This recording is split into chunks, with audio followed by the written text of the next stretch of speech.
Bismillahirrahmanirrahim. Assalamualaikum warahmatullahi wabarakatuh.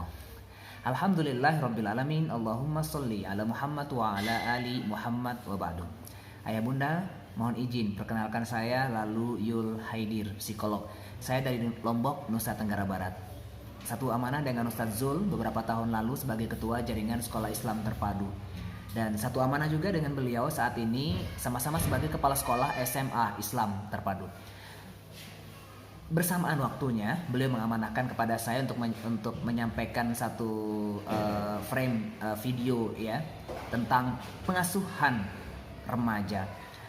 Bapak dan Ibu, berbicara tentang remaja kita awali dengan dua perspektif Islam dan mungkin psikologi Barat ya.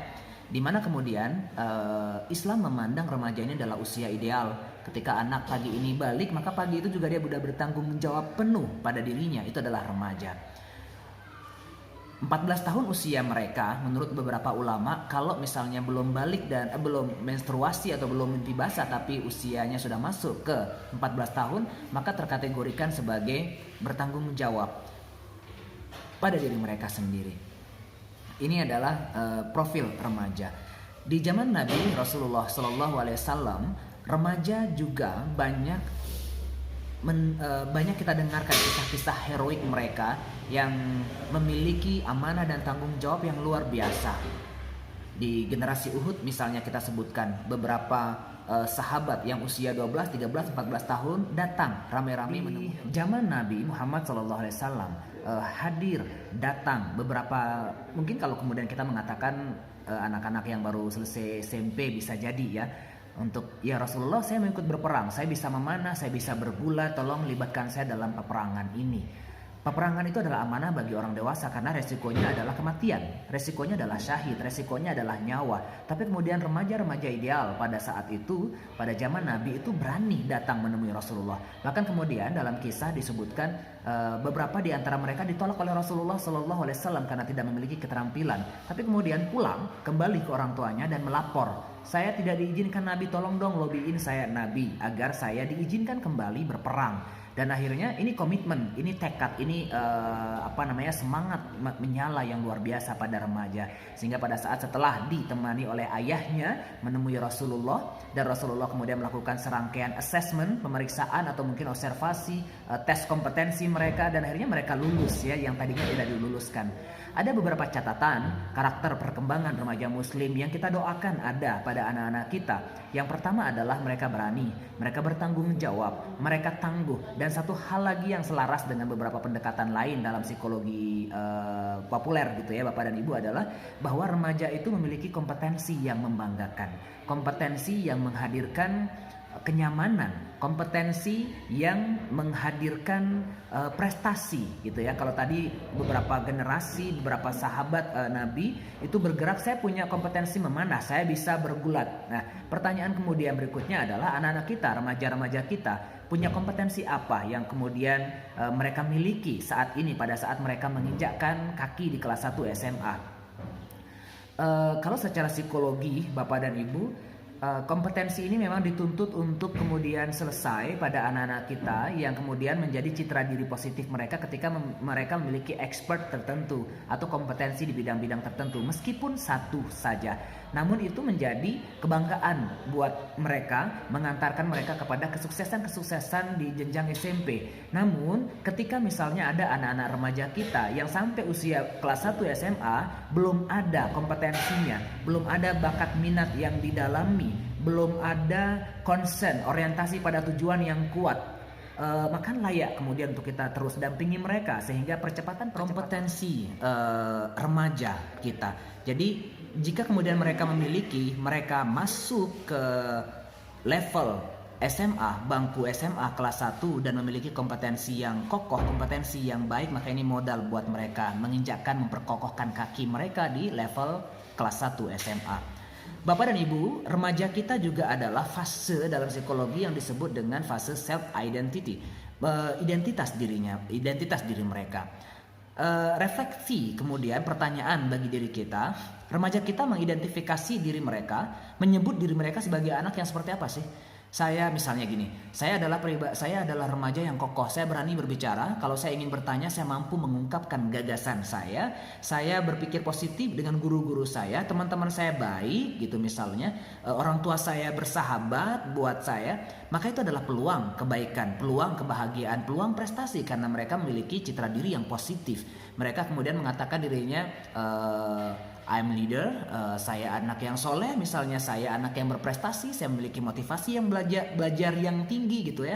Jika kemudian identitas ini ada pada anak-anak kita secara kuat, kita layak untuk kemudian percaya diri mengizinkan mereka melalui masa-masa remaja ini untuk kemudian masuki usia dewasa awal mereka nanti, ya pada saat mereka kelas akhir SMA nanti. Namun sebaliknya Bapak dan Ibu, jika kemudian ada di antara remaja-remaja kita memiliki identitas diri yang belum baik, misalnya mengatakan saya malu, saya nggak enak nih ngomong, saya bingung mau ngomong apain, apa ya yang ada di benak. Jadi kalau misalnya masih ada anak-anak kita yang bingung dengan diri mereka, dengan identitas diri mereka, ini layak untuk kemudian mendapatkan perhatian dan mendapatkan bantuan.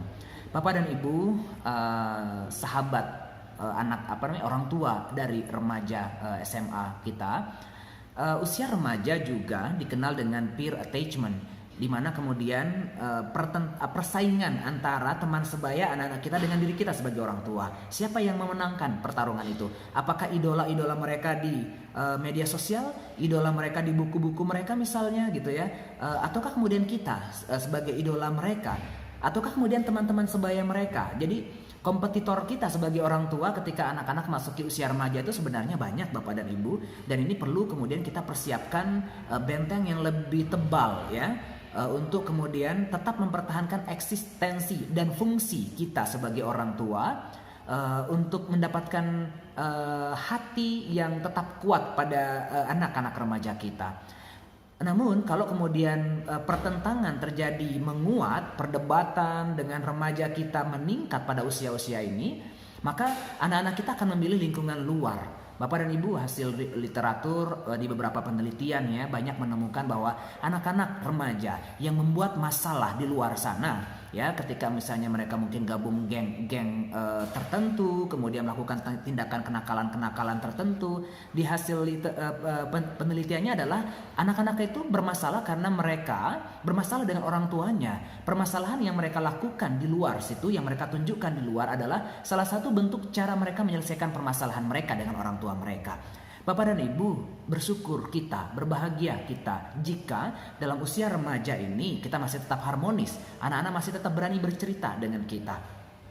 Atau misalnya mungkin sejak awal jika ini terbangun, misalnya anak mimpi basah pertama kali cerita ke ayahnya, anak menstruasi pertama dia cerita pertama kali ke ibu dan bapaknya misalnya. Ini satu poin, satu pintu yang sudah terbuka untuk kita kembangkan dengan baik, kuatkan dengan baik agar anak-anak kita tetap nyaman untuk berdialog, berdiskusi bersama dengan orang tuanya. Namun jika ruang komunikasi ini memang tidak terbangun dari awal, dari baik itu TK, kemudian SD, SMP, maka kemudian akan cukup. Jika kemudian tidak terbangun komunikasi secara kuat sejak anak TK, kemudian SD, SMP-nya, komunikasi dengan orang tua tidak terbangun, maka ini juga tidak mudah bagi kita dan anak-anak kita untuk menjalin komunikasi yang kuat di usia remaja. Bapak dan Ibu, tapi bukan berarti kemudian kalau misalnya buruk di masa lalu nggak bisa kita perbaiki hari ini, enggak juga gitu. Di MOS orientasi santri di sekolah saya yang saat ini saya bersamai juga Bapak dan Ibu, barusan beberapa saat lalu kami menghadirkan satu sosok pemuda yang berprestasi yang mendapatkan beasiswa dari luar negeri, yang punya catatan. Sebenarnya kalau kemudian menurut saya catatan psikologisnya itu cukup kompleks ya, menjadi korban bully, kemudian duduk di pojok, kemudian tidak populer, temannya sedikit gitu ya, di usia SD, SMP dan di usia SD, SMP-nya. Namun kemudian dia menemukan dirinya yang baru itu adalah dari SMA. Beberapa pakar mengatakan ya kalau kemudian terkait dengan self identity ini, di mana kemudian bisa kita coba menguatkan bahwa dalam range kehidupan manusia dari bayi sampai dewasa, Penentuan identitas itu ada di usia remaja, ada di usia SMA. Jika kemudian anak-anak bisa kita antar memiliki identitas diri yang kokoh, yang berani, yang percaya diri, yang positif, yang patuh, yang taat misalnya kepada orang tua dan kepada Allah pastinya, dan Rasulullah mengikuti sunnah dengan kuat, ini adalah kabar baik. Nah, namun kalau kemudian sampai usia SMA, anak-anak kita keluar nanti kelas 3 SMA, mereka belum menemukan identitas diri yang positif, layak untuk kemudian kita berserius-serius dan bersungguh-sungguh untuk kemudian membantu mereka menjadi lebih baik. Bapak dan Ibu, terakhir mungkin yang ingin saya sampaikan di sini, tips membangun komunikasi dengan anak-anak kita. Kalau kemudian Imam Ali radhiyallahu anhu dan beberapa ulama lain mengatakan bahwa usia 7 tahun terakhir, 7 tahun ketiga ya, itu usia remaja adalah usia untuk berteman, menjalin pertemanan. Jadi anak-anak kita dan remaja itu menjalin hubungan komunikasi yang terbuka. Jangan memilih berbeda dengan mereka. Misalnya anak mengatakan bahwa saya suka ini, aduh kamu jangan suka itu. Kamu tahu nggak di situ buruk bla bla bla bla. Jadi banyak label-labelnya, banyak adjustment-nya, banyak doktrin-doktrinnya, maka anak tidak akan terhubung dengan orang tua. Namun